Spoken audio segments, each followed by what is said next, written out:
Ever heard a grown man cry on live radio? I have. I think I caused it. You see, part of my job is co-hosting The Ramsey Show, which is a daily call-in show where we answer money questions and where the paid-off home mortgage has taken the place of the BMW as the status symbol of choice. Saxophone. Over the years, we've taken calls that were hilarious, heartbreaking, and downright hard to believe. And today, I'm reacting to some of the most unforgettable moments I've ever had on the phones, and hopefully this video will be better than you deserve. I'm done. Let me just have my fun. Well, that's enough fun for one day. Okay, let's get to the calls. I had found some debt the wife's been hiding from me over and over again. Credit cards, mainly. How much? And she is, well, we have one maxed out credit card for about $1,000. And the biggest disappointment is it's actually maxed out on McDonald's because it was connected to her app, and we had paid this credit card off twice since June. Thought we had gotten rid of it. She told me she had closed it out. That's a whole lot of combo meals. Yeah, there's a lot going on here. Was she sneakily going behind your back to McDonald's and not telling you? No, I wouldn't say that. Works really early in the morning. Uh-huh. And just stopping and getting breakfast burritos and stuff. It's easier to pay on the app, skip the line, head to work. And it just got How much is a Okay, breakfast so you burrito? thought it was coming out of the debit card or your bank account, and it was actually on a credit card. So was this malicious? Yep, Did she know that it was not tied to the cards that you were aware of? No, or was it an I was aware honest of the mistake? card, but I thought it was closed out. But she just says that out of habit, being it was still connected, there was that line of credit there. Oh, man. All right, enough of that guy. Okay, I'm still concerned. I'm more concerned about her health than the financial side, because every single morning, she's ingesting a McDonald's burrito. I got to do the math here on the burrito at McDonald's, because she's maxed it out. It's a $1,000 card. If she did this over 30 days, that's $33 a day. This is great. Who did this?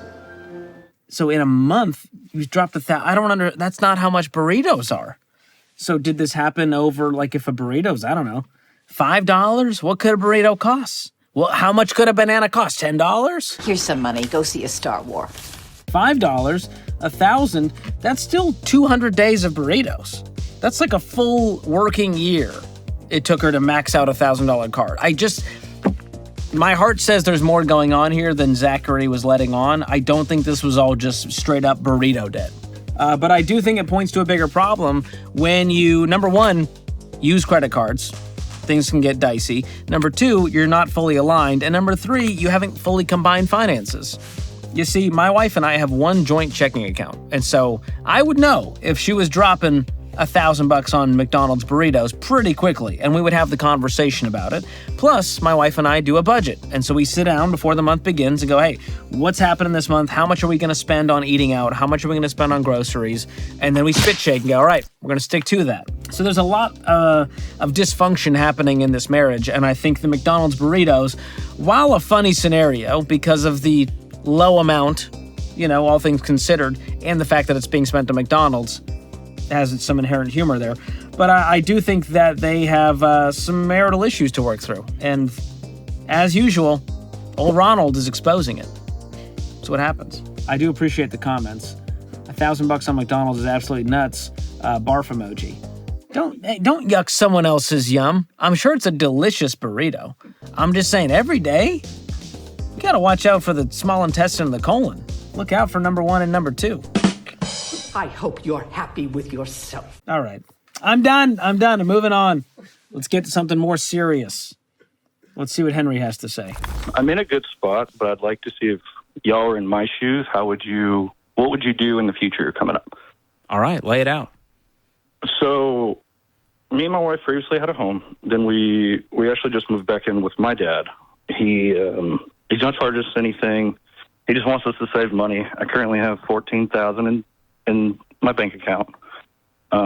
We got a little surprise when we moved in, and my wife is now 6 months pregnant. Woo! So, yeah, I don't really know if I should just keep saving and then buy a home, or because some people were telling me to buy a trailer, some people were telling me to buy a home. I'm not really too sure. All I'm doing is just putting money in my checking account, and I don't really know what direction to go. How much debt do you have? I don't have any. I actually Good. just paid all mine off. Awesome. So you're at baby step 3. You're saving up a fully funded emergency fund. What does 3 to 6 months of expenses look like for you guys? Obviously, it's tough now because you're basing it off of 0 rent living with dad. But what would it be? Well, right now, the only thing we really have is my wife got a new car about 6 months ago. Way to bury the lead, Henry. But Is there a payment on it? yeah, it's about Henry, That's debt, homie. we got to start off this relationship with honesty. I asked if you were Yeah. debt-free. Well, I'm thinking of me. She put it in her name. She did all of it herself. No, y'all are y'all. Any money she owes, you owe. Was this against your will, or were you an accomplice in the crime? Well, see, I work a lot. Like I get work on call, so I was one of those. I was on call and working, and she said she was going to go look at cars, and then kind of Snuck away to the Go home. dealership and showed up with what? How much was this car? $32,000. And what do you guys make a year? So I make $21.50. She makes $19 Oh my gosh. an hour. Okay, so you guys are making. I'm gonna just ballpark it and say you guys are making about $80K a year. Yeah, about there. Okay. You've left John Deloney flabbergasted on this one. Okay, secret car. That takes the cake for one of the craziest calls we've taken, going $32,000 in debt behind his back. As he tells us, well, I'm debt free. No, I'm completely debt free. My wife, she's got some debt though. I'm like, bro, it's y'all, as my friend Dr. John Deloney said. This is a real dark situation. You don't just saunter off to the dealership. Well, I was working, so what was I supposed to do? You know, she's got to go to the dealership. She was looking at cars. She comes back with a car. That is insane. That would be a relationship ender for most people. That's some huge financial infidelity. That is one of the biggest purchases you'll ever make in your life beyond a house. And so, again, a lot of these calls turn into a marriage issue where there's a lack of communication, a lack of trust, financial infidelity happens. If this is mine, this is hers, that's her debt, this is my income, this is her income. All of that tit for tat and scorekeeping causes situations like this. And it's why I always recommend joint accounts, joint accountability, joint vision. That's the only way to live if you don't want to be the next caller on The Ramsey Show. My husband does well financially, but he tends to be a bit controlling with money. He's always taken the inheritance I've received each year and invested it in the stock market. Recently, I received about $50K, which will probably be the last bit of inheritance for a while. Since I'm a stay-at-home mom with no allowance, I'd like to keep this money in a separate savings account in my name only, but he's adamantly against this and wants me to give him the money to invest. He said he'll give me the monthly dividends as an allowance. I don't like the word allowance used when it's not with your own child. Right. Is this how it's been your whole marriage? Yeah, and sometimes I get an allowance and sometimes I don't. Based So on your usually- behavior? And you don't Did you clean up your toys? I don't understand. Does this feel weird to you? Now that I say it out loud, it is. This is very weird. This is financial abuse. It's gotten worse since we had our child. I have a 6-year-old, and I'm not able to put him in like swim lessons and stuff. And he does really well financially. We have about a $5 million net worth. He makes about $400K a year. And he says that I'm selfish to keep the money in a savings account and that I'll lose money to inflation. I've asked for an allowance before, and he's done it for a couple months. But then, it's just not very much. It's like $400 to $500 a month. So this call just disgusted me from the get-go. When she mentioned that she gets an allowance, then it just got worse. As I found out, they're making great money, and this woman is being treated like a child in her own marriage. And sadly, we get calls like this a lot, where one spouse is very controlling, has all the cards, isn't showing them to the other partner, going, hey, you can have some crumbs off the table if you're a good girl. Disgusting. And she gets into the fact that she got a $50,000 inheritance that he's now wanting to take and then give to her piecemeal in some sort of monthly payment allowance situation again. And I like some of this advice here. Use the $50K to get a lawyer. That's not bad. And some people are encouraging divorce, which I rarely do on the show. That's a decision for them to make. That's not advice that I'm going to ever give someone. I don't have the full scope of a situation in a 5-minute call. But let me just say, this marriage was not looking good. And unfortunately, when you don't combine finances and you're not one with that person when it comes to your money goals, your values, this is what it turns into. It turns into resentment and eventually financial abuse and sometimes financial infidelity because we don't know what the heck this guy is doing with his money. And there's no easy solutions here other than a lot of hard conversations. And hopefully they can keep this marriage going.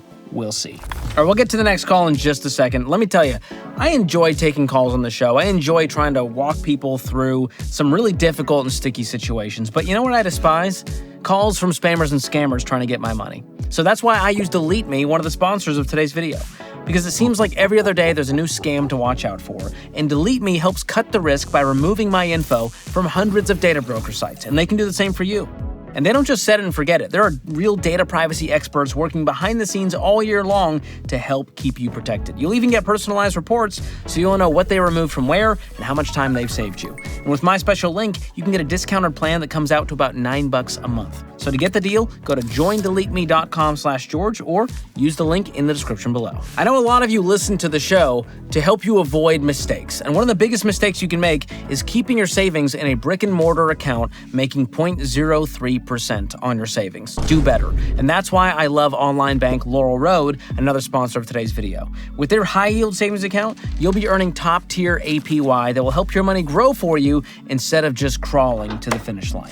Plus, there's no minimum balance required to open an account. They don't have any monthly maintenance fees dragging you down, and your deposits are FDIC insured, so you can sleep easy knowing your money is safe and secure. If you want to learn more and get started, go to laurelroad.com/George or use the link in the description below. Happy saving. Next up on Unforgettable Calls. We actually were sold a home illegally, and we are wondering if we should claim bankruptcy. So we bought the home in April of 2023, and we wanted to get some things done like fencing and encapsulate the crawl space underneath. And we learned that when we went to go get the property surveyed for the fencing, that the property didn't exist. And so there were no permits. There's no CO on the house. And what do you mean the property didn't exist? They told us the property didn't exist in the county. There was no house that was on that property. I'm confused. You bought a house sight unseen? No, we bought the house. We saw the house. The county had no idea the house was built. Oh, so the house was illegally built on that land in the first place with no permits, and then that person sold it to you. How did you even go through the closing process? Was it just done through the seller? No, it was done through all of the bells and whistles that you're supposed to do with inspectors and real estate agents and lenders and everything. And they still sold it to us. I mean, aren't there titles to be cleared? I mean, I'm just so confused how nobody caught this. Yeah, so the lenders were in the bylaws of our contract. They were supposed to get the CO and obtain it 5 days after closing, and they never did. And then we didn't find out about all of that. This is our first home. We were first-time home buyers, so we learned a lot in this process. What'd you pay for it? $259. And you got a loan on that? Yes, it's a USDA loan. Okay, how much was the loan for? It was for $259. So you put nothing down with the USDA loan? No, we did put down $12,000. Okay. So basically, we have a lawyer on it now. We tried to get help without a lawyer and tried to talk to the builder and gave him all the documents and tried to actually get him to agree to buy back the house. He obviously did not agree to that. In the process of all of this, the house is actually, it was creating more mold. The floors are sinking. The walls are leaning. We're starting to see things. Did you get an inspection? We did, yes. And they caught none of this? They caught none of it. This is a scam. Yeah, it was was the terrible. inspector friends with the builder? We're not sure, but it seems like it. So this wasn't a resale, somebody else living in it. This was a builder built this essentially as a spec house on that property. As a brand new home. He said it was a brand new build. And he actually built on a 1950s foundation. Oh, of course. Do you have a good lawyer? We're not sure. At this point, nothing has happened, and No. Hold on a second. Okay, now your lawyer's dragging this out. Oh man. Well, the lawyer's not dragging it out, but there's not really a lot of motion happening, and we just keep paying him. Mary, it is time for you to get real seriously mad and get going with it. Fire the lawyer now. Wow, that was 5 minutes of pain and suffering right there. I still don't know. I wish people would reach. Could you just reach back out? Listen, we went through it together, Mary. Can you just send us an email and say, hey, here's where we're at. Lawyer's working on it. The builder's getting sued. He paid us the money back. I don't know. But this was one of those nightmare scenarios where there really is no good answers. You're just airing the dumpster fire situation on, national radio / YouTube and hoping for the best. And I guess the lesson learned here is do your due diligence and never assume that anybody knows what they're doing. So you got to stay on top of people, check on the title insurance, check with the closing company, stay on top of the inspection report, the CO, the certificate of occupancy, that never showed up. That was nowhere to be found. There were so many red flags here along the way, and I think Mary just got starry-eyed with being a first-time home buyer that she sort of just went with it all, hoping people knew what they were doing. And this is what can happen in a rare situation. Okay, that's enough calls for one day, but let me tell you, there's more crazy where that came from, and we'll cover that in some future episodes. But here's some themes I've seen from these clips today.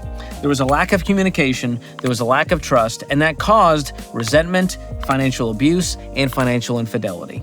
And as you can see, a lot of these were couples. There was 2 people involved, and one person was not on the same page as the other person.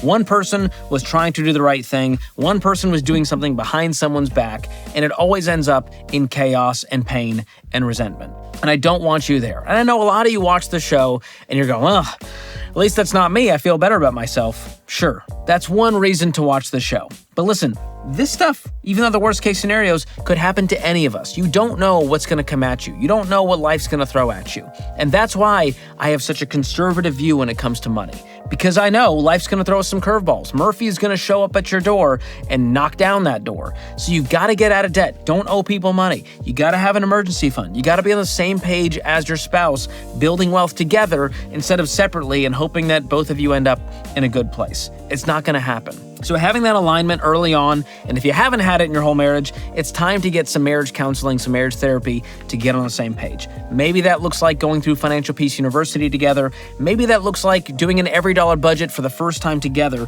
to actually look in the financial mirror and say, where are we at? Where are we trying to go? Are we going to be a team to get there? Or are we going to have separate accounts and just lie to each other and hope this all works out?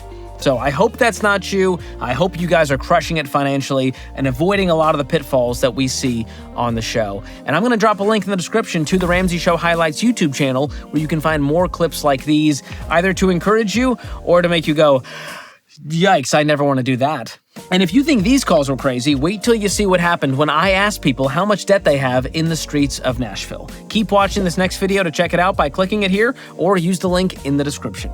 And don't forget to hit those like and subscribe buttons and share this video with your friend who is most likely to max out their credit card at McDonald's. You know exactly who it is, and if you don't, it's you, bro.